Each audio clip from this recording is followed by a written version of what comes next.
72 hours. That's right, 72 hours right now. That's where I am in my fast, 72 hours. If you've been joining me, you know how we do it. If you've been joining me on day 1, 2, 3, or you've done the entire total 72 hours, I am applauding you. My hat's off to you. We are right now in our review of fasting. How do we get into a fast? How do we prepare for a fast? How do we get through a fast? And then, of course, how do we break our fast? That's what we're going to be talking about here on this episode. Also, you get to see what I'm going to use to break my fast here, the first meal after 72 hours. We'll take a look at some of my numbers, my blood sugars, my monitors, my reports, and we're just going to have a good time as we continue working on our metabolism. Hey, if you're new to me, I'm Dr. Dwain Woode. That's Wood with an E. The E stands for endocrinology. Here I educate, I empower, and I encourage you to take charge of your health and your life, avoid complications, and go to the next level. We're creating the life we've always wanted. That's right. And we are not allowing anything to prevent us from doing what we need to do. We're presenting our best selves, our best health, and our best plans for our lives. We're breaking free from those boundaries, right? We're breaking free. We're pushing through all of those things that are obstacles. If you are new, go ahead and put new in the comments, because I'd love to welcome you with a hand clap and some music. And let you know that I'm happy that you are here. If you have questions as we move throughout the episode, go ahead and drop those in the chat. And also put a Q in front of it so that I'll know that that is a question, and we'll pay particular attention to that. If you've been with us, you know how we do as we look at our monitors and look at my blood sugars. I've got a couple of things that we're going to take a look at to see what's with my blood sugars and what's been going on with my report since we started our fast. If you were with us yesterday, you saw that we were doing a few things in terms of our fasting, and you guys voted for me to do something, so we'll talk about that here in just a minute. But just so glad to be in this space. So let's go ahead and let's take a look at blood sugars. Let's take a look at blood sugars. And I recently, actually just about, let's see, what does it say? About 33 minutes ago, had to change my Freestyle Libre because it was misbehaving. It wasn't giving me numbers, and so I just changed that. But I do have my Dexcom G7 that we can take a look at. So let's go ahead and pull that up right now. And so here you'll see what my blood sugar is according to the Dexcom, and we're looking at this number right about there, that big number. 104 is where I am, and then down below, that is the graph that you'll see. And what I like about this is I can actually put my finger on that graph, and we can see what those numbers have been running. And you'll see we started out about 24 hours ago in the 98, the low upper 90s, low 100s. Okay, and then right down here, so that was last night, low 100s, 101, 102, 116, 114. Right, so low 100s, 123, and then coming into this morning. And so right about here, where is it? Right about here is what I call the toothpaste effect, right? So right about 6, 7 o'clock in the morning, I get up, and of course I brush my teeth around that time, and then we see a spike in the blood sugar, and people say, well, why is there a spike there? And that's from the toothpaste. So we went from 10. Let's see, what were we? Let's see, because I got up and I did an episode of our strength strategy and mindset, and right about here, and then you see it shot up to about 123, and then of course started coming down to where we are right now. My Freestyle Libre is still warming up, so about 31 minutes ago, so we got 31 minutes to go there, and we'll get to see what that is here in just a little while. But let's go ahead, and I want to get over to my my Keto Mojo and my Contour, which I have off to the side. And let's make sure I have all the right strips. I hope I do. Let's see, do I have a blue one? No, I don't have a blue one here, but we'll grab one in a minute. So here is my the strips for my blood sugar. I've got a Lancet. I've got a strip here for the Contour, and give me just a minute because I'm going to hop over and get one for the ketones.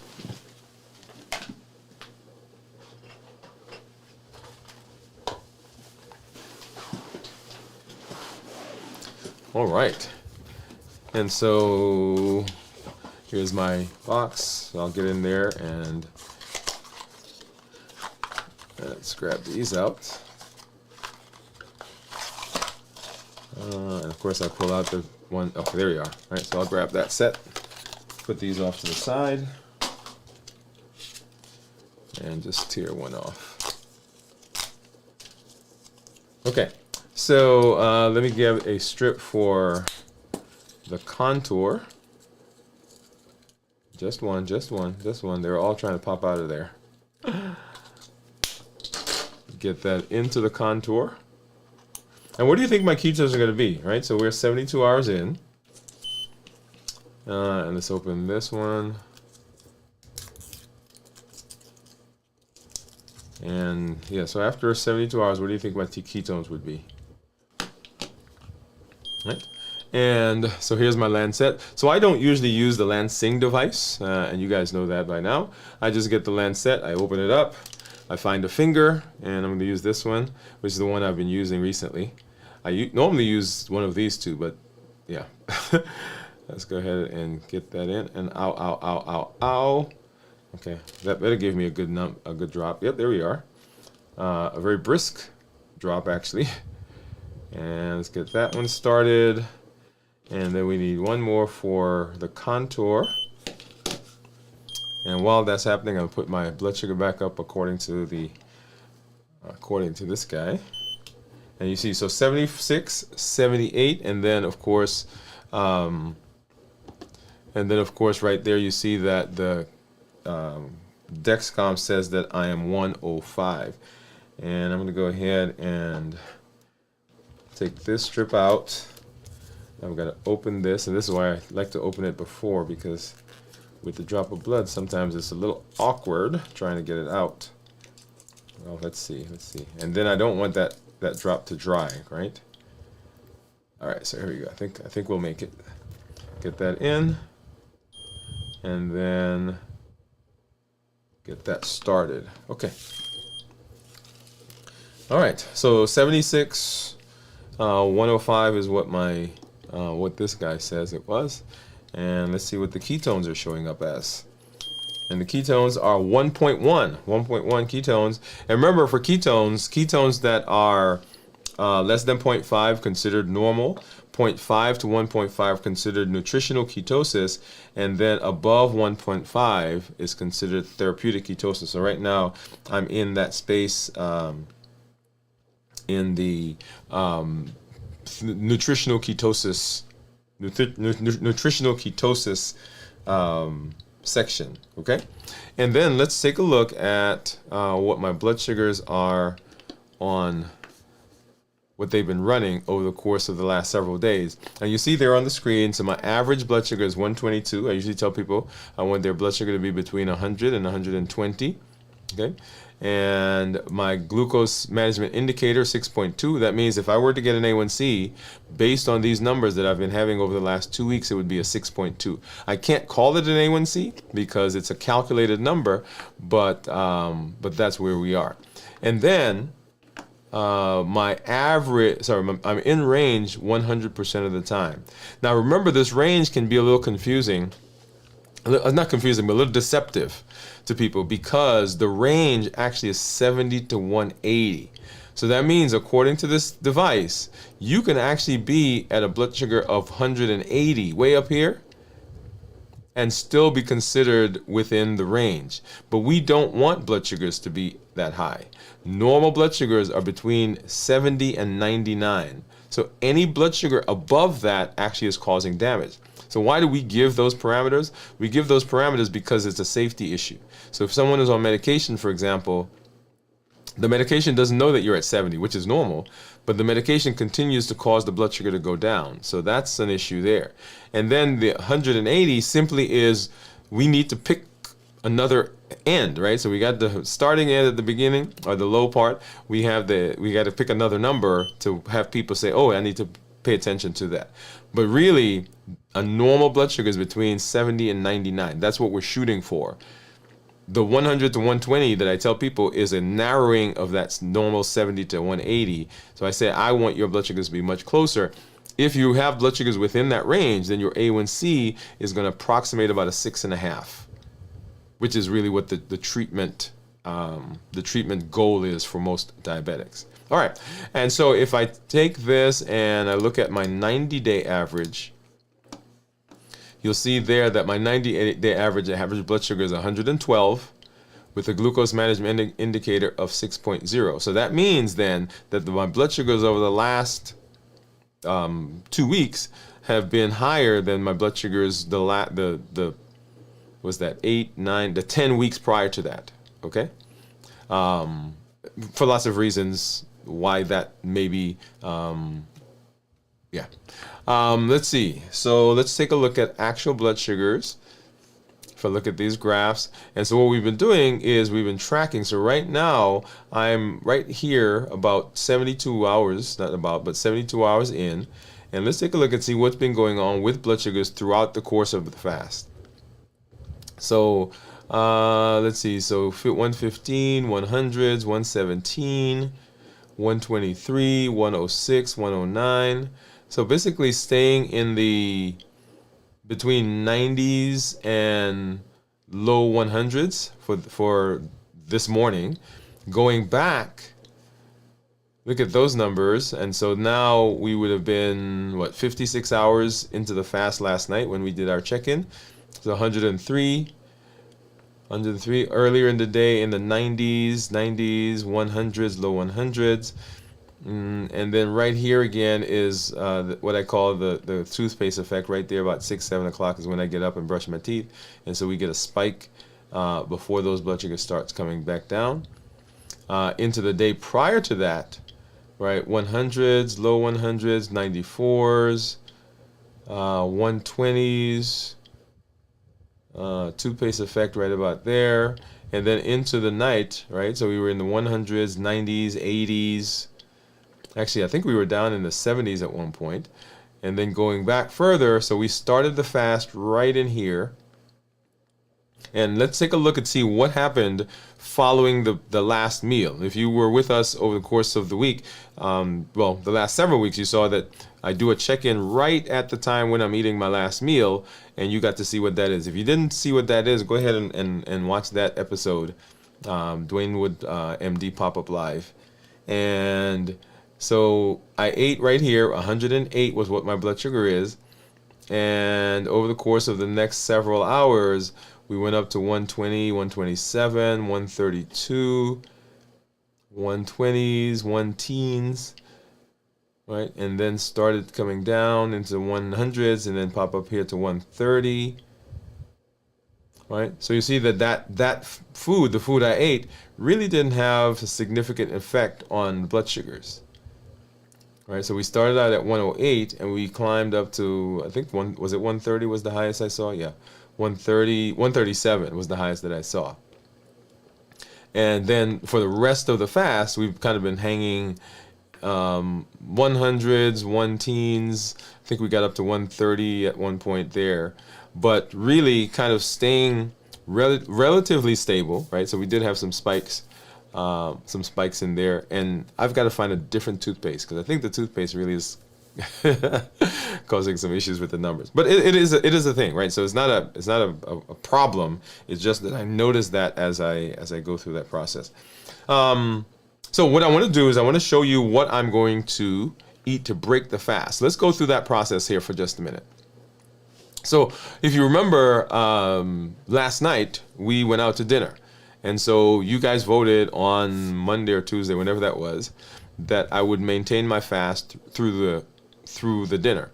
One of the points I made in our check-in yesterday is that the decision to break a fast is not based on the food, it's not based on the feelings that come from the situation. We can't let that be the reason. If I break the fast, I have chosen to break the fast. If I don't break the fast, I've chosen not to break the fast. And it is a choice that I'm making. There's no judgment about it. There's no anxiety about it. There's no, oh, you bad person about it. When we do that, when we put those interpretations, those feelings on top of it, then it becomes a more challenging issue. So the issue for me was not a friction of should I eat, should I not eat? Oh, there's going to be food, people around me, they're going to be, right? So the issue for me was, did I want to break the fast or not? Simply that. And we chose, with your help, we chose that we were not going to break the fast. And in fact, when I got there, a couple of things before that. So I was leaving work last night, and I was talking to my team, and I said that, I was not going to be eating. And one of the team members said, oh, that's going to be awkward. Right? And so we put interpretations on the situation. Because remember, nothing that happens really has meaning or has an effect on us until we attach meaning to it. So if I had said, yeah, this is awkward, then that feeling, that meaning that I've attached would have pushed me in a direction that I didn't want to go. And so for me, it was simply a matter of, okay, did I want to fast or not? And I was I think at 53 hours into the fast. I did the fast. I continued the fast, actually, mostly because of this space. Right? Because I wanted you guys to see that it is possible to go somewhere and not eat. And you guys voted that's what you wanted me to do. So yeah. Now, if you had voted the other way, I would have been fine with that as well. And so anyway, we got there, and so everybody's ordering, and so the attendant came over and said, hey, what are you going to have? And I said, yeah, I'll have such and such, and I'll take it to go. And nobody said anything about that. Okay. It wasn't until I think he thought that I wanted just the main course to go, and so he brought the salad and placed it. I said, well, I'll take that to go as well. And then someone says, oh, you're not eating? I said, no. And one of the other guys who actually is in our office often said, oh, you're fasting? And I said, yeah. Simply, that's it. That's it. Right? Not with trying to explain, not trying to get into it. Someone else asked about the fasting, and so we ended up talking a bit about fasting and actually talking about you as a community and how we had voted and the whole thing. So it became a part of the conversation, but it was not intended that was going to be an enigma. It wasn't going to be this strange, weird thing that this guy over there is doing. It's just, I wasn't eating. And we had a great conversation. I was very, very pleased. And so what I did was I brought home what I was going to eat last night, and that's actually what I'm going to eat here to end my fast. So I'm going to bring it up. And I modified it a little bit because last week one of our community members recommended a salad. And I love the salad so much, her idea, that I actually recreated the salad with some tweaks. So let's go ahead and let's take a look at what it is that I am going to have. So first of all, here's the salad. And so the salad, what she recommended was cucumber and tomato salad with mixed nuts, and there's a specific dressing that she likes, and so that is the dressing that's on it. What I've done is I've added some cheese in there, and under here you can't see the salad that they brought to me last night was a grilled romaine lettuce wedge with, I don't think it was blue cheese. But anyway, so it's under there. I had to cut a part of it off because, of course, it was, it's a salad from overnight. So, but I was going to eat it. So, and then here is a ribeye. So ribeye with some broccoli. I don't know if it's broccolini or broccoli. What I didn't realize is that they had some kind of gravy on top of it. So I should have had them take it off, but they didn't. And that's what I'm going to eat here to end the fast. Now, let's talk about this. And I want to talk about this now because it is a part of our conversation. And I thought we'll do this at the beginning. Usually I do the eating and the breaking the fast at the end of the discussion, but I'm going to have it here at the beginning. But before I do that, let's go ahead and let's set the tone for what we're doing, why we are doing what we're doing. Because that really is a very important very important point. And let me do one thing here really quickly. Very important point, why we're doing the things that we're doing.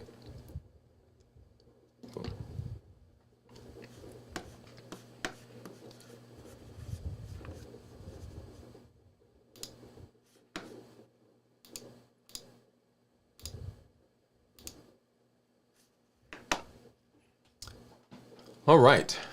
And so what we're doing is we are working on metabolism. You guys hear that phrase? I say the phrase all the time. Dysregulated metabolism is the problem. Dysregulated metabolism is what leads to chronic disease. And so in our space, in our walk, what we are really trying to do is talk about dysregulated metabolism. Now that encompasses so many things that cover many of the diseases that people struggle from. Diabetes, obesity, pre-diabetes, high blood pressure, high cholesterol, fatty liver, polycystic ovarian syndrome, some cancers. Even now we're talking about type 3 diabetes, which is those neurodegenerative diseases like Alzheimer's, memory loss, and not memory loss, but dementia. So all of that can be couched under diabetes, under metabolism. And so if we could figure out a way to right the metabolism, to get it better, then we inhibit, we prevent, we reverse all of those disease processes. Make sense? So as we're walking through the process of doing that, what we're talking about is how or what's the blueprint for that. And as part of that blueprint, we've included fasting. Fasting is a powerful manipulator of our body. It regulates, it resets, it cleans out the body. And so how do we fast properly? How do we fast successfully is the conversation that we're having here today. I'm going to jump to the end of that conversation because right now you see I've got some food that we're going to eat here, and I want you to see what happens to my blood sugar as I do this. So when we talk about food, and let's walk through what I have right now on my plate. And so I have a salad that has cheese, it has nuts, mixed nuts, it has, that's a salad, it has lettuce, it has cucumbers, it has cheese, it has nuts, and of course it has some dressing on it. Now the reason that I eat salad, and most of the time, if you're talking to me about fasting, about what I do in my normal day, because I do a 1 meal a day, usually, and that's not hard and fast. There are times when I eat 2 meals a day. There are times when I eat with the family and we eat 3 meals a day. It is what it is, right? But when I'm eating, I try to eat salad because the salad gives me a couple of things. Number one, the salad gives me bulk. What does that mean? A big part of our hunger drive and the desire to eat comes from the fact that one of the hormones, ghrelin, is elevated when we are hungry. When we haven't eaten for a while, then the ghrelin goes up. And ghrelin is directly influenced by the stretch of your stomach. So when you eat something and you're packed, like on Thanksgiving Day, and you're like, oh my God, I can't sit up anymore, right? Really stretched, then that signal is going to the brain that says, don't eat, no more. We don't need anymore. So ghrelin level is low. When we stop eating now, the level of ghrelin goes down because the stomach is starting to contract. And as it contracts, then the signal gets higher and higher and higher. That's why we've come to associate growling stomachs with being hungry. Because we're like, okay, there's nothing in there, I got to put something in. And that has to do with this idea that as the stomach stretches, then the signal to eat goes down. And as the stomach gets empty, then the signal to eat goes up. And so for me, I want to put some stuff in that gives me stretch, gives me dilation of the stomach. And the thing that I usually eat is a salad because it gives me that bulk. It gives me the stretch. The other thing it gives me is it gives me fiber. And as you know, fiber helps to blunt the absorption of carbohydrates. So when I'm eating a salad, what I'm getting ready to eat after the salad, if there are carbs in it, then my body doesn't absorb as much. Think of fiber in the body kind of like a sieve, like a strainer. And what it does, it doesn't allow all the sugar, all the carbs to pass through and get into your body. It attaches to it and it really kind of pulls it through the body or through the GI tract without it coming into the bloodstream. The other thing I'm getting there is I'm also, depending on the salad I'm eating, I'm also getting fluids, I'm getting vitamins, I'm getting minerals. So all of those are coming from the salad. So that's the reason why you will usually see me have some salad of some kind when I'm eating. When I'm ending my fast, like now, or the last meal prior to the fast, because that helps me there as well. So that's what I have. That's what I have here, and that gives me the bulk. It gives me the fiber and so forth. The nuts that are on this, I love this idea, and I love. And this was Pam who recommended this, one of our community members, and I love the idea because I actually really, I use like sunflower seeds. Sometimes we'll put toasted almonds on it, but the idea of getting like a handful of mixed nuts and just dropping it on top of the salad, that gives me fiber. It gives me protein, right? Healthy fats. All of that is right here. So when we talk about balanced bites, remember this idea of balanced bites that we talk about? Balanced bite has to do with how we eat, the things we eat, the thought process that goes into our eating the food. And it is important because it is the idea that we should have, or the way we should be thinking about food whenever we're thinking about food. So whole foods, minimize processed foods, no added sugar, lean protein, healthy fats, starchy, non-starchy vegetables, tasty, flavorful, appropriate portion size. And this salad fulfills all of those, right? So it's whole foods, right? Yay. Whole foods, minimize processing, no added sugar, except from the dressing, right? So the dressing is processed and it has probably has some sugar in it. Lean protein, so nuts, healthy fats, got the nuts. I got some cheese in there too, so that's a little processed. Portion size, yeah, I think that's appropriate. I did like half a handful of nuts, by the way, that's on there. It's tasty because I've had it before and I know it's tasty and flavorful. And what was yeah. So it fulfills everything. Now, what it doesn't fulfill for me, and which is why I also have the steak over here, is I don't think this has enough protein. So if so when you're talking about protein, people say, oh, I ate something that has protein. Yes, that's good, but you have to have enough protein. And so for me right now, if you've been following us on our strength, strategy, and mindset, I've been doing weightlifting. We do that sometimes twice a day, at least once a day, but sometimes twice a day, depending on if my son is if it's one of the days where I'm working out with my son. And so I need protein. And so I am trying to eat about 1.2, almost 1.5 grams of protein per kilogram is what I'm trying to do. Okay? And so that's why I'm eating this. Or even last week when you saw I ate some chicken or whatever it was. So that is what we're doing when we're ending our meal. What I want to do is I want to hop over and take a look at what blood sugars looked like when I ended the fast last week. So you can see what those numbers were like. And let's see. So here we are. And so when we ended the fast last week, right here, blood sugar was about 114. And you saw what I ate. If you didn't, go ahead and watch that episode. There was a salad in there, right? I had some chicken in there as well. And did I have fish? I don't remember.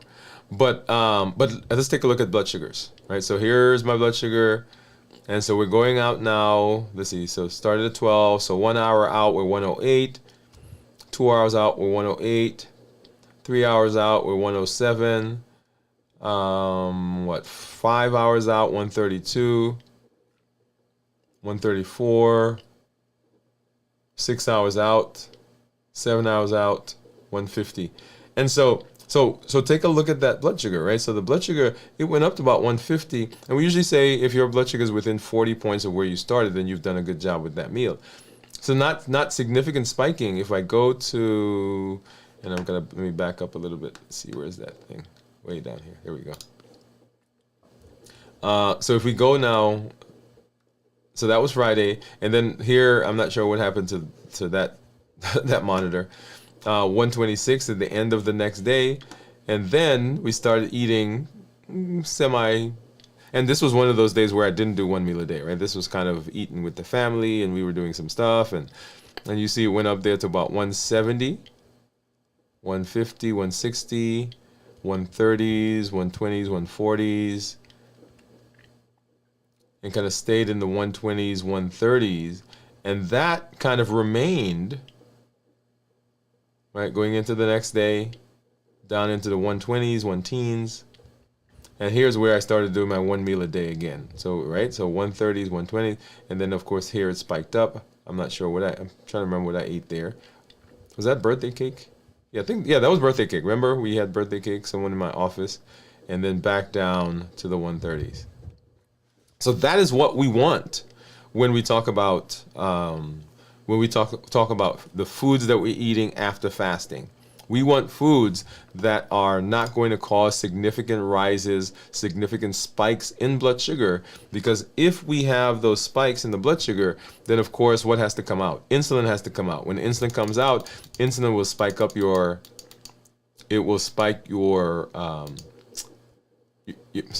blood sugar goes up, insulin has to go up, and insulin will stimulate your appetite. And so for the next 24, 36 hours, what you're doing is you're chasing that blood sugar and you're chasing those cravings. Okay? All right. So let's take a look at some tips that I want you to have. This is about breaking the fast. So we want to make sure that we are monitoring blood sugars.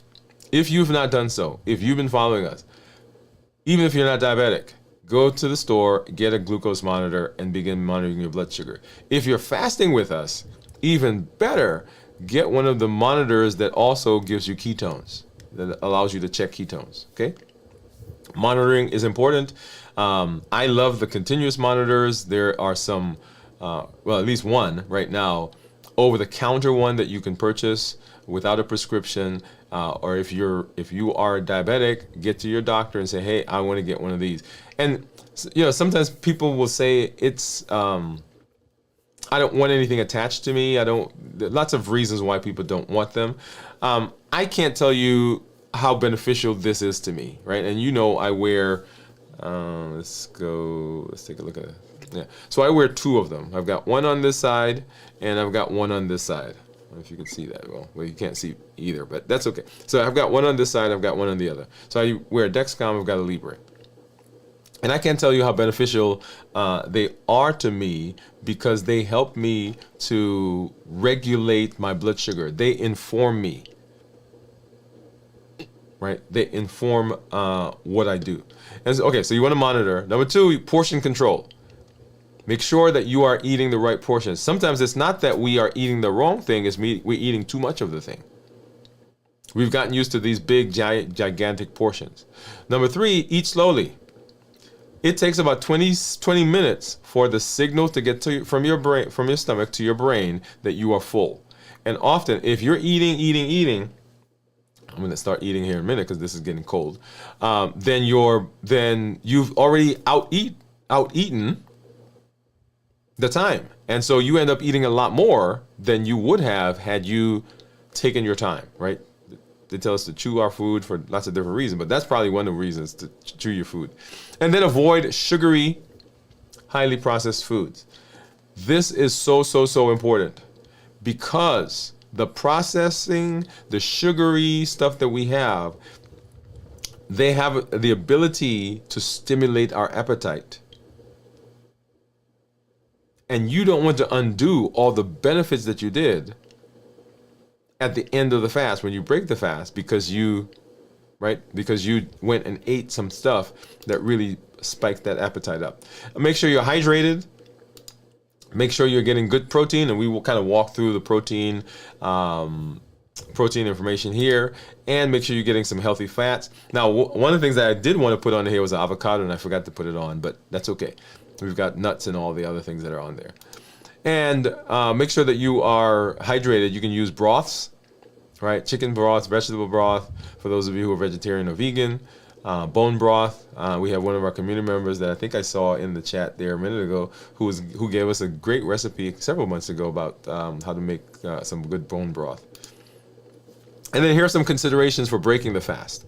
When you break the fast, you want to choose foods that maintain stable blood glucose levels, right? So we want to make sure that we're doing that. We want to choose foods that have low glycemic index. We want to choose foods that don't cause a big problem for our stomach. Because remember, you've been fasting and your stomach right now is asleep, essentially. And if you all of a sudden just start putting stuff in there, a 4-course, 7-course meal, then you can have trouble. People get bloated, they feel fatigued, they have increased frequency, right? They're running to the restroom all the time. You want to focus on low glycemic index foods. And remember, those are glycemic index that are 50 or less. Lean proteins, healthy fats, and then of course making sure that you're getting good hydration. Those are all important. And so what I want to do now is I'm going to go ahead and we're going to start eating a little bit of this. And let's get over here. Actually, let's do this so you can see again. So remember, I've got the salad and I've got the steak. So let's go ahead. I'm gonna grab some of this salad.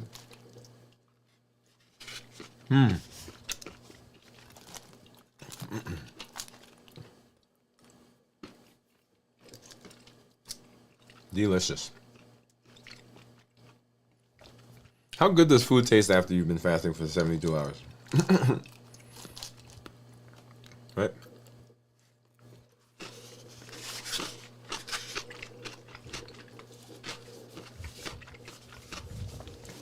Very, very good.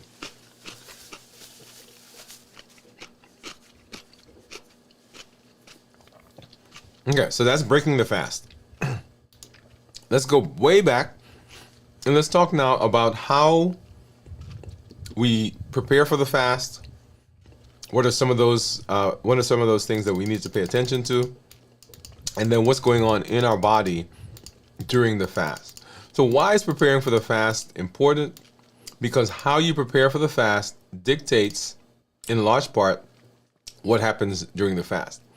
When I talk about fasting, I kind of break fasting into 3 components. 1, how do we prepare for the fast? 2, how do we get through the fast and what's going on in my body? And then, of course, how do we break the fast? All 3 are as important as each other. Because if we don't prepare for the fast well, we don't have a good experience during the fast. If we don't have a good experience during the fast and we don't get the benefits, then we like, okay, that doesn't work. And then, of course, if we don't end the fast well, then we reverse a lot of the benefits that we get during the fast. And we don't want to do that. The time that you're putting in, you don't want to undo it because of a choice that you made. So if you say you fasted 72 hours, you don't want to undo that because of a choice you made at 74 hours. Right? So each component is just as important as the next. And so the way we fast is very important. So how you prepare is very important. We want to prepare in lots of different ways. And you'll see there physically, mentally, and emotionally.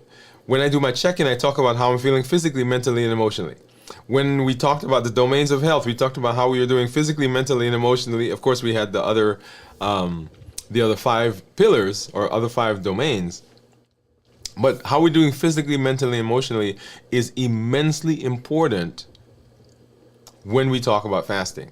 So let's walk through those. So physically, how you come into the fast physically has a direct effect on how successful the fast is going to be. If you are not rested, if you're tired, when you come into the fast, then that fast does not go well. And if the fast doesn't go well, then people have all kinds of thoughts about fasting. Fasting doesn't work, and they don't get back to this. But this fasting is a fascinating tool. It is an amazing tool. And so it can work for every person on the planet. There are some people who, for medical reasons, we've said, hey, make sure that you are talking to your, everybody should talk to the healthcare provider, first of all. Let me say that. Everybody should talk to the healthcare provider. But those people in particular should have some extensive conversations with their healthcare provider, because they have some specific reasons why they may not be able to fast at the time. For example, pregnant women shouldn't fast. Why? Because they're growing a baby. People who are nursing shouldn't fast. Why? Because they are nursing a baby. People who've had dysfunctional food eating, right? Food disorders, eating disorders, they should talk to their healthcare provider, because it could be triggering. Some people have certain medications that they take that they've been told it requires you to eat. Well, talk to your healthcare provider, get some more information about that. Is there a different way to do that medication? But everybody, unless you fall into any of those types of categories, everybody else should be able to fast. It's free. It does an amazing job of getting our metabolism better. It resets everything. You can do it at any time. Right now, you can say, you know what, I'm going to start fasting right now. Now, I wouldn't recommend that, right? Because the whole idea of preparing. But you get the idea. We can fast. And so what we want to do is we want to prepare for the fast. So physically, if we are not doing well, if we come into the fast and we don't do a good job of resting, if we don't do a good job of hydration, then our bodies physically are not where they need to be to fast. If we're not doing a good job of eating, right? We're not eating balanced meals. We're eating highly processed, high sugary foods. When we get into the fast, we may have some deficiency. Minerals, vitamins, all of those things can be deficient if you're not eating a balanced meal. So when you get into the fast now, you have some cravings or you have some difficulty in the fast because of what has been going on out there. The food that you eat has a direct effect on your blood sugar. And if that blood sugar is changing, or if that blood sugar rises, then your body has to produce insulin, or you have to take insulin if you are on insulin shots, or you have to take medication that produces insulin in your body. And as a result, for the next whatever number of hours, we're craving stuff. So physically very, very important. And then mentally. So fasting is not just, okay, I'm not eating. I'm not eating is part of it because you're abstaining from food. But fasting mentally has some profound things that you want to consider. What you want to think about is, well, why am I fasting? Remember rhythm, alignment, and structure. What's the reason I'm doing this? Am I doing this for weight issues? Am I doing this because I've got to go have surgery and my doctor says I can't do it because of my weight? Am I doing this because I'm trying to reverse my diabetes? Am I doing this because I'm trying to, and I'm going through each of these, but all of these we could just simply say, getting my metabolism better. Some people fast for spiritual reasons because they want to get their minds clear. Right, we talk about the metabolic stuff, but there are all these social, personal, interpersonal, relational, emotional things that come, or benefits that come from fasting as well. We could easily start another channel on how fasting affects emotions, and that's all we would talk about. For the every show, we would do that. That's how powerful this is. So mentally, you want to prepare. Why am I doing this? And when things happen in the fast, what are the tools that I'm going to use to get through them? How am I going to deal with that situation? Because I don't have food anymore. I'm now relying on my ability, my thought process, to do that. Now, here's a perfect place for us to talk a little bit about our mental mastery. So mental mastery is the idea that everything that we do stems from our understanding and from our concept of the world. And mental mastery says that I am going to understand myself. understand my relationship with the world, right? Emotional intelligence. Understand my relationship to the world, and I'm going to do everything I possibly can do to set myself up for success by developing tools, by developing resilience, by developing emotional intelligence, so that the world no longer pushes me in a direction that I don't want to go. I am mastering my thought process. Because if I can do that, I am now in charge. It's kind of like the fasting talk conversation that we had, where I'm going out to dinner, and I chose not to fast. And it was not a friction. It was not a point of contention. That's what I chose. But if we have not mastered those, then there's always this fight back and forth. I should, I don't want to, I'm going to, man, what if I get there and everybody's eating? I don't want to, right? That is something that we can deal with. And all that comes from the mental aspect of our lives. This allows us, when we prepare mentally, it allows us to envision the benefit. Why am I doing this? Okay, man, when I'm out, and right now we're doing our strength, strategy, and mindset series. When I'm out there and I'm lifting, and as I get to the, we're doing 3 sets of 8 or whatever it is, and I'm on that last set, the last 2 reps, and the muscles are burning, right? There's that friction, time under tension, and I think, okay, I can stop right now. My brain's telling me I can stop. Well, my body's telling me I can stop, but my brain says, you know what? These next 2 reps may be the very 2 reps that causes that muscle right there to be cut. Or that muscle right there, right? And so what do? Right? Because now I have motivation. Because I'm working on my beach body. And what do? You push through. Why do you push through? Because you've envisioned the benefit that's going on in your body. That all comes as we are as we're preparing for the fast. And then, of course, emotionally,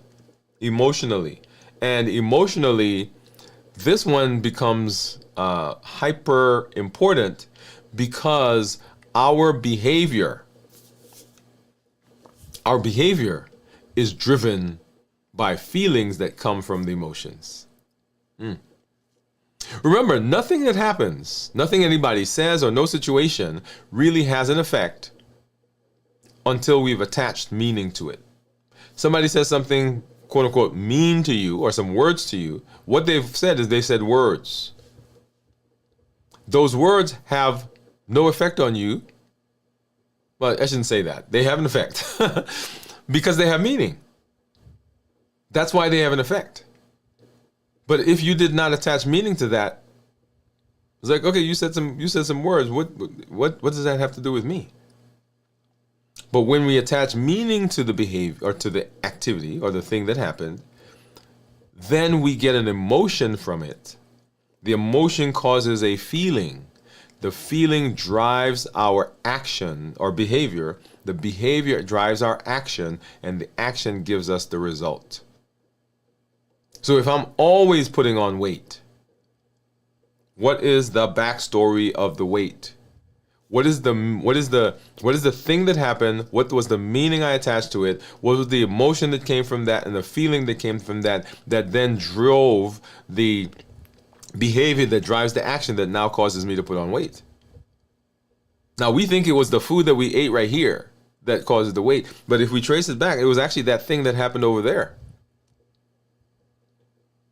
And when we're fasting forces us to have to deal with that on our own. So preparing for that, understanding what are some of the triggers that are going to happen. As you go through the week, okay, you're about to have this meeting, you're about to have this conversation, or there's this thing going on in the family, or this person is sick, whatever it is. What are you putting in place to be able to handle those? Because when you get into the fast, If I've not figured that out, then the fast does not go well, and I end up breaking the fast, and I feel bad because I broke the fast. Oh, you could never do it. You can't do that. Oh, you start things and you never finish. Look at you. You couldn't even get through 24 hours. That's what we talk to ourselves. That's the inner critic, by the way. Okay? Physically, mentally, and emotionally, we want to make sure that we're preparing. The food that you eat coming into the fast, very, very important. Hydration, very important. And when we are preparing for the fast, this sets the tone for what's about to happen as we move into the first hours of the fast. If we don't do a good job of preparing, those first hours of the fast can be very difficult. So here's some takeaways. You want to prepare. Preparation is key, number one. Preparation is key. You want to prepare mentally. And the reason I put mentally there, because this week, of course, we're talking about mental mastery. All the other things come from here. If we get this right, then the physical things that we do and the emotional space that we're in all fall into place. You want to make sure you're getting good rest.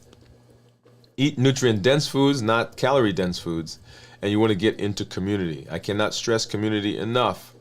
It's one of the three of the Triple E formula for success, right? Educate, empower, and encourage. And that encouragement comes from community. So you want to make sure that you are doing what you need to do to be successful in the fast. And then I talk about fasting, as I said, in several ways. But then the next one is what's going on in the body, right? So how do we get through the fast, and what does that look like? Oh, actually, let me go back here for a second.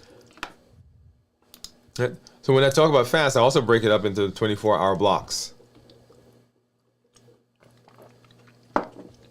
We'll talk about it a little bit more finely than that, because it's very instructive to know what's going on in your body as you're moving through the fast.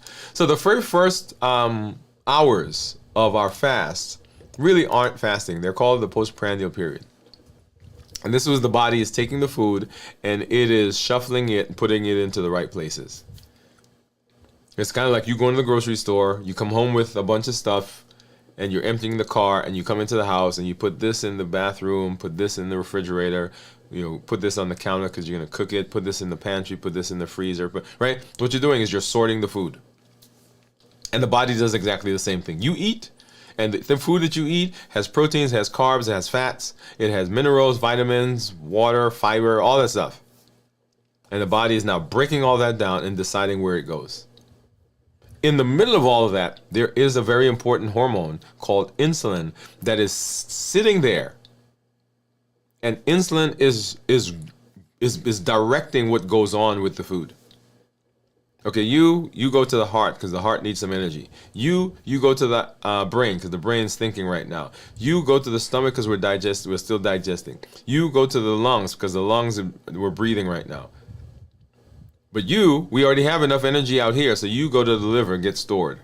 Oh, the liver's full? Okay, now let me package you, put you in a fat cell, put you through the bloodstream, and you go sit out in the fat cells.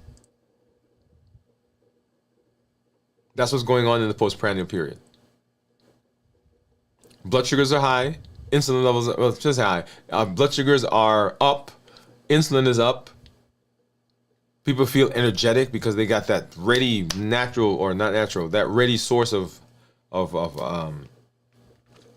immediate sugar, right? So that's why sugar can be so addictive, right? Because you get that big burst. Oh yeah, it's great. But then what happens, right? As soon as it goes in, it starts to go down. Why? Because insulin comes out, and insulin said, I don't want the sugar to be high. And so that dip that we feel with blood sugar going down is because it spiked up so high, so now I've got to bring it down pretty low. And because insulin came out, now my appetite is stimulated. So I ate something, I got the energy, then my energy started to drop, and my appetite is stimulated. So now I'm tired, and I have a craving. Right? And then the next 6 hours, when we go from 6 to 12 hours, This is the early fasting stage, and the body now is taking all that food that we ate, and it has sent it off to where it needs to be stored, and now it's actually starting to get some out. So you came home from the grocery store, you put all this stuff up, and now you're getting ready to cook, and now you got to go back to the pantry and get something, go to the cabinet and get something, go to the refrigerator and get. What you're doing is you're pulling this stuff back out to use it. And that's what's going on in that early fasting stage following the postprandial period. And then once the body is able to use the blood sugars now are coming down because we're using it, we're sending it to different places. Insulin is starting to drop. Glucagon, which is the counter hormone to insulin, is now coming out, and this hormone is now saying, okay, the insulin is dropping. Let's start looking around. Where are we going to get some energy from? So we go to the liver and we start pulling that stuff out of the liver. And then we say, hey, now let's start looking at those fat cells. And let's start getting some of those out. And then we move from 18 to 16 hours and ketosis is beginning. The body has been burning fat, but now ketones are starting to pile up. And the ketones we like are the beta hydroxybutyrate. This is where glycogen is starts the process, or glucagon, starts the process of getting all of that stuff out of the liver. Now we have beta oxidation going on, burning the fat. And this is what we want. And the body becomes adapted to fat, for using fat as energy. It takes about 24 to 36 hours for the food that you ate, the carbs that are in the liver, to go away. So people sometimes will say to me, oh, I haven't eaten for 2 hours, 12 hours, 24 hours, and my blood sugars are still high. And I'm like, yep, that makes sense. Okay? But that is what goes on. So preparing for the fast, what goes on in the body during the fast, and then, of course, breaking the fast, and you got to see what I'm using to break my fast. If you are interested in righting your metabolism, if you are interested in reversing those disease processes, if you're interested in becoming healthy, losing weight, have better blood sugar, better cholesterol, better hypertension, better fatty liver, all of those things, you want to make sure that you are learning and using fasting as this amazing tool that it is. And if you do that, you will find that you get amazing benefits from the fasting.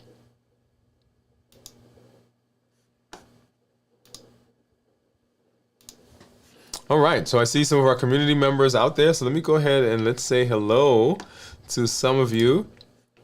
And then I'm going to start eating some food. I should say start eating, continue eating some food. All right, let's see who we got. We got Jennifer out there. Jennifer says, howdy, Doc. Hey, Jennifer, how are you? Thank you for coming through and hanging out with us. And then I see Bowie. She says, hi, everyone. Bowie says, I admit I would have caved after I heard someone calling fasting as awkward. Yeah. No, there was a twinge of, yeah, maybe she's right when I heard that, but yeah, I understand, and that's the thing, right? We are social creatures. We like to be social, and so anything that hints of interrupting that connection will cause us to give a second thought. Maybe I shouldn't do this right now, right? So good point. Jennifer says, enjoy eating. Hey, Jennifer, thanks for coming through and hanging out with us for a little bit. Cornelia says, hide. Oh, hi, Bowie and Jennifer. Yeah, she said, hi. Hi, Cornelia. Cornelia says, fasting blood sugar on Tuesday was 216, and today it was 126. My 3-day blood sugar average is 140. What? Cornelia. Good for you. I love that. Grace. Hey, Grace, how you doing? Grace says, hi, everyone. Cornelia says, hi, Grace. Bowie says, hi to Grace. I want to come back, Cornelia, and pop this up again, because I want you guys to understand. Here's the power of community. Here's the power of community. There are people out there that don't think that they can get good blood sugars. There are people out there that say, well, the blood sugar is what it is. Like, I've had people come to the office and I say, oh, our normal blood sugar is between 70 and 99. We tell people 100 to 120. And they'll say to me, well, my normal is 200. Like, mine has never been lower than 200. It's always in the 220s, always in the 180s. And that's just the way it is. So for people to see that there are actually real people that are having benefit, when you tell your story, they're like, okay, I know Cornelia, and Cornelia, this is what happened to Cornelia. So thank you for sharing that, Cornelia. We really appreciate that. That's amazing. Okay, so if you have other questions, go ahead and pop those in the chat, because I'm gonna eat some food here. Oh. I'm gonna eat salad, but I can't wait to get to that steak, really, to be honest. All right. And I just realized I brought the wrong knife, but that's okay. We're gonna make it work.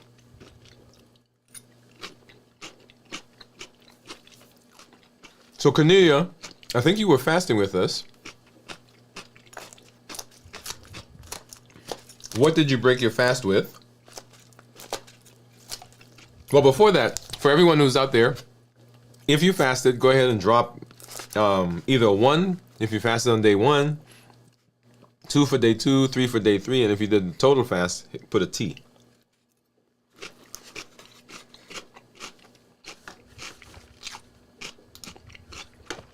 I'm gonna put a T.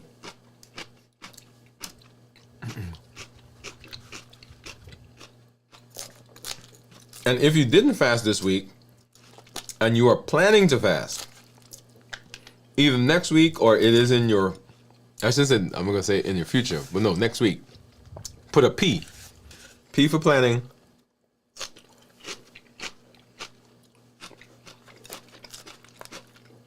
And then join us. Join us next week.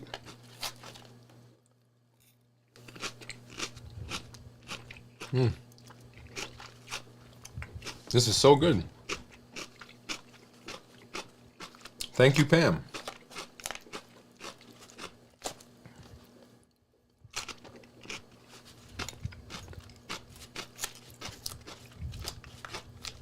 And then Cornelia, I was about to ask you, what did you break your fast with?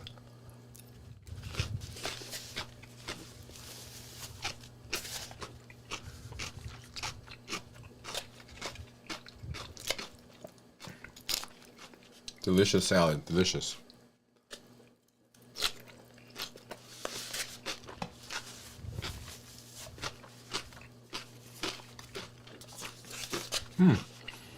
That grilled romaine, or charred romaine, I think is what they call it. Oh, that was delicious. Might have to try that.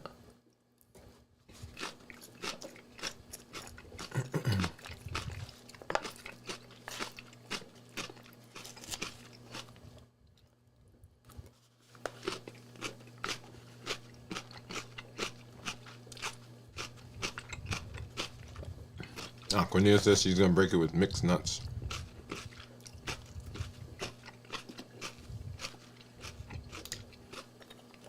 And she did a 72-hour with us. Yeah, come on through. Come on through. If you're out there, if you're interested in fasting, join the community.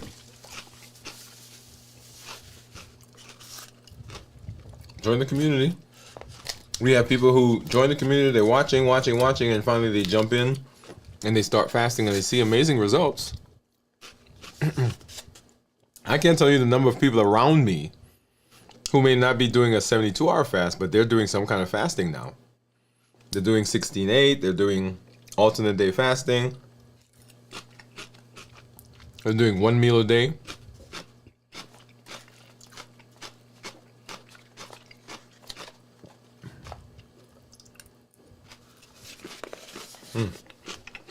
Delicious.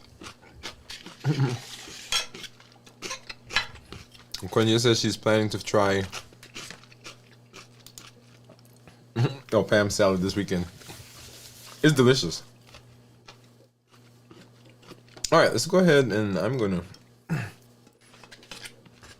of course now the steak is cold, so well, not cold, but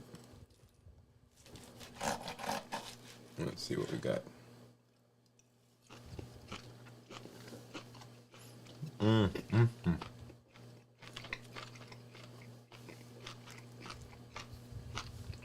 So it's broccoli.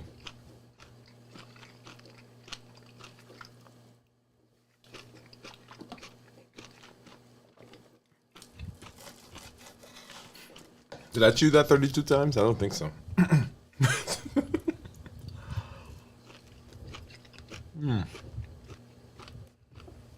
That is good.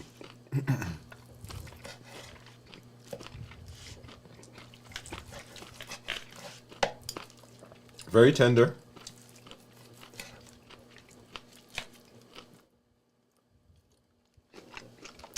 But I should have had them take the gravy off.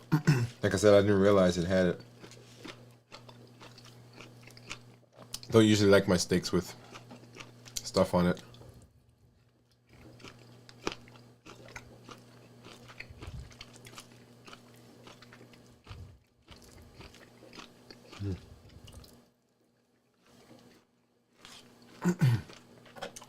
So if you have a suggestion for me to eat either my last meal before fasting on Tuesdays or my first meal after fasting, go ahead and drop that in the chat or send me an email. Dwood at DwainWoodeMD.com.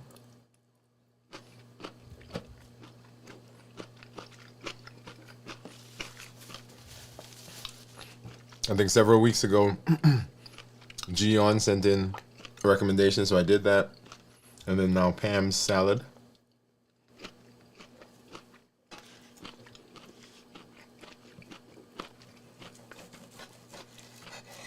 Now remember, make sure that what you're recommending fits into the balanced bites. Because even though you may put ice cream, and I want to have the ice cream, it's probably not what I would start the fast with or break the fast with. Somewhere in between. So don't get me wrong. It's not that I'm saying don't send me ice cream because I'm not going to eat ice cream. I will eat ice cream. But not as my first meal and not as my last meal.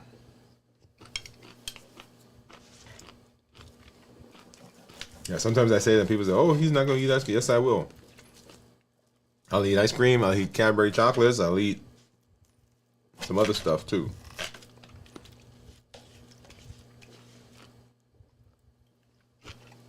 Why? Because I like it.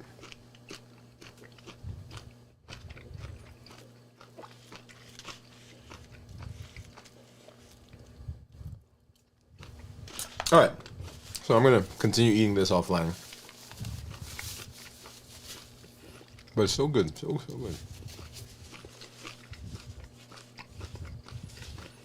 good. All right. So I want you to remember, as we're talking through this process, the process of writing metabolism, that all that we do is based on our triple E formula for success. Right? We educate, we empower, and we encourage. Let me put this down.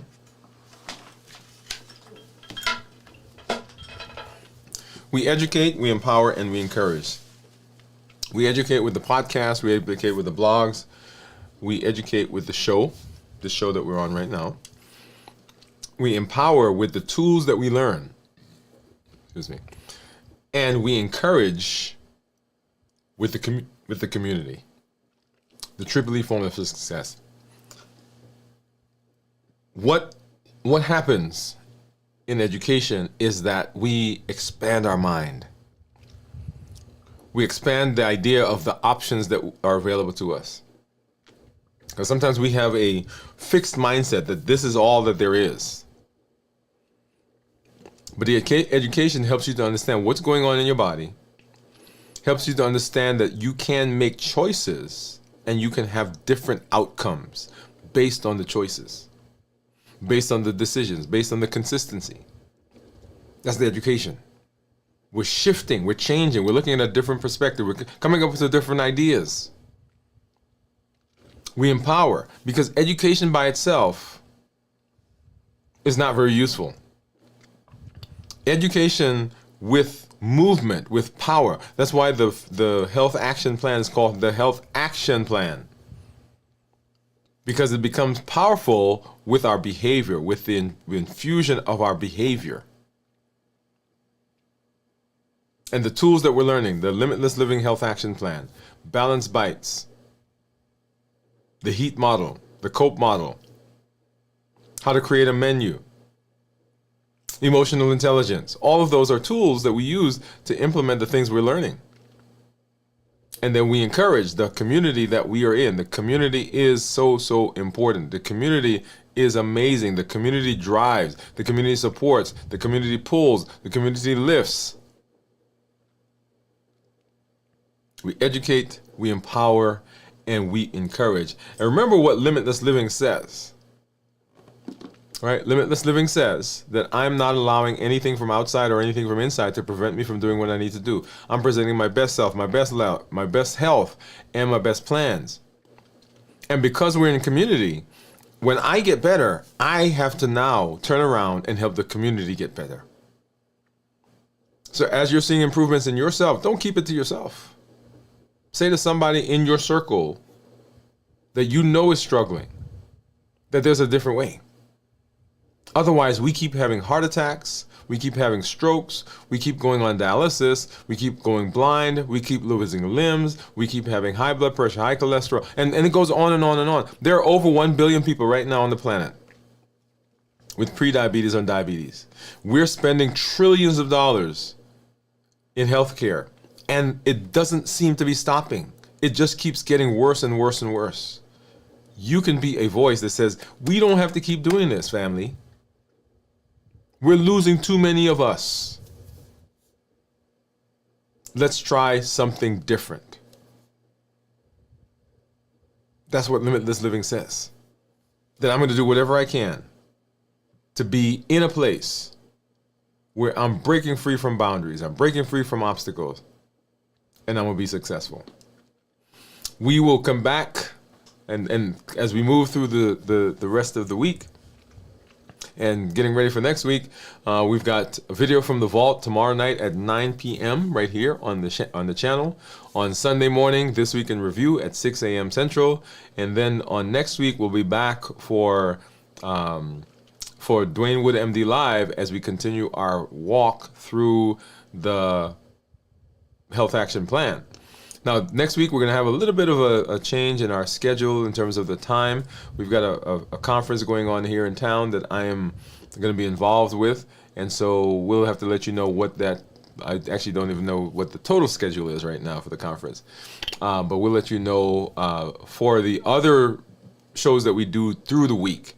Right, Monday, we will do our show like we normally do at 7 p.m. Right here on the channel. Okay? All right. I'm always excited. I'm always glad when I'm here. This has been a good week for me. Not that other weeks are bad week, but this week has just seemed just brighter. I think everything for me, as I've walked through Limitless Living, as I'm implementing, as I'm thinking in Limitless Living, right? As I'm thinking, I'm like, okay, what does this look like today? What does Limitless Living look like right now in this situation? And by applying that, not just to my health, but just across the board, life seems lighter. It seems more pleasant. I'm excited for it.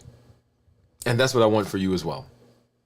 Hey, this is Dr. Dwain Woode. That's Wood with an E. The E stands for endocrinology. Here I educate, I empower, and I encourage you to take charge of your health and your life, avoid complications, and go to the next level. We're creating the life we've always wanted, and we are living limitless lives, which says that we're not constrained to any boundary. We are breaking free from those obstacles. We're getting out of those constraints, and we're pushing through the things that may pop up that prevent us from going where we need to go, that seem to prevent us.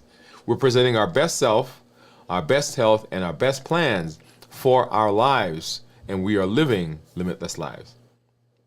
Have a great one. We'll see you at our next show. We'll see you throughout the weekend. For community members, you'll see some stuff popping up out there for you. And if you're not part of our community, make sure you hit the button down there somewhere that says join, right, and become part of this amazing community that we are building. Have a great one. Live a limitless life, and we'll see you at our next show.